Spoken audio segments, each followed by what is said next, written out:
আবাসন সংকট যদি ঢাকা বিশ্ববিদ্যালয় না থাকে তাহলে এই ক্যাম্পাসে আর কোনো মৌলিক সংকট থাকবে না। এটা হচ্ছে মূল সংকট। এই আবাসন সংকট দিয়েই গণরুম কালচার তৈরি হয়, গেস্ট রুম কালচার তৈরি হয়, শিক্ষার্থীদেরকে গোলামের মতো করে ব্যবহার করা হয়। তো সেই আর ফেসিবাদী আমলের যে রাজনীতি, ছাত্র রাজনীতি, সেটা আমরা ফিরে যাওয়ার আর কখনো আমরা সুযোগ দিব না। সে পথকে আমরা চিরতর বন্ধ করে দেবো ইনশাআল্লাহ। গণতান্ত্রিক পরিবেশটাকে একটা স্থায়ী রূপে নিয়ে যাওয়ার জন্য আমাদেরকে ঐক্যবদ্ধ থাকতে হবে। আমরা আশা করছি আমরা সবাই ঐক্যবদ্ধভাবে আমাদের কাজগুলো করে যাবো ইনশাআল্লাহ। আর এই ডাকসু নির্বাচনের ব্যাপারে আপনাদের পক্ষ থেকে পরামর্শ এসেছে, ডাকসু নির্বাচনটা যেন একাডেমিক ক্যালেন্ডারভুক্ত করা হয়।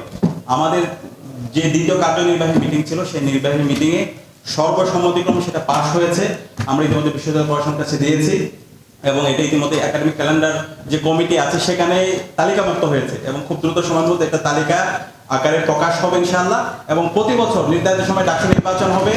বাংলাদেশের শুধু ঢাকা বিশ্ববিদ্যালয় না, প্রতিটি ক্যাম্পাসে শিক্ষার্থীদের নির্বাচিত প্রতিনিধিরা ক্যাম্পাসে তারা নেতৃত্ব দিবে এবং এই যে গণতান্ত্রিক বাংলাদেশের আপনার স্বপ্ন দেখি, সেটা শিক্ষার্থীদের নির্বাচিত প্রতিনিধির মাধ্যমে সেটা পরিচালিত হবে ইনশাআল্লাহ। তো সেই অধিকার নিশ্চিত করার জন্য আমাদের ঐক্যবদ্ধ থাকতে হবে। ডাকসুর জায়গা থেকে আমরা সেটা কথা দিচ্ছি ইনশাআল্লাহ, আমাদের জায়গা থেকে আমরা সে কাজ করে যাব এবং বিশ্ববিদ্যালয়ের শিক্ষার্থীরা এবং সবাই মিলে আমরা আগামী যে ডাকসু নির্বাচন এবং একটা সুন্দর নির্বাচনের মাধ্যমে শিক্ষার্থীদের নির্বাচিত প্রতিনিধিদের হাতে আমরা আমাদের দায়িত্ব হস্তান্তর করে যাবো ইনশাআল্লাহ। একই সাথে ডাকসুর যখন আমরা দায়িত্ব নিয়েছিলাম, আমরা বলেছিলাম আমরা এখানে কেউ নেতা না, আমরা হচ্ছে প্রতিনিধি। শিক্ষার্থীদের কাজ হচ্ছে আমাদেরকে প্রশ্ন করা, আমাদেরকে নিয়ে নির্মোহ পর্যালোচনা করা, আমাদের কাজ হচ্ছে কাজ করে যাওয়া।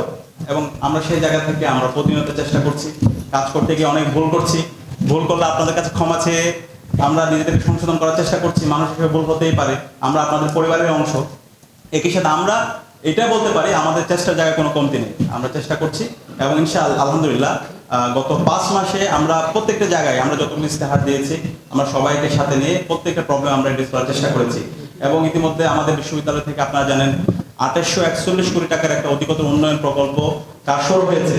এই প্রকল্পটা যদি বাস্তবায়ন হয় ইনশাআল্লাহ আপনাদের সাহায্য নিয়ে, তাহলে বিশ্ববিদ্যালয়ে আর কোনো আবাসন সংকট থাকবে না ইনশাআল্লাহ। এই প্রকল্পের আওতায় ছাত্র এবং ছাত্রীদের জন্য মোট 10টা হল নির্মাণ হবে, চায়নার যে হলটা আছে সেটা সহ। তো ইনশাআল্লাহ এই আবাসন সংকট যদি ঢাকা বিশ্ববিদ্যালয় না থাকে তাহলে এই ক্যাম্পাসে আর কোনো মৌলিক সংকট থাকবে না। এটা হচ্ছে মূল সংকট।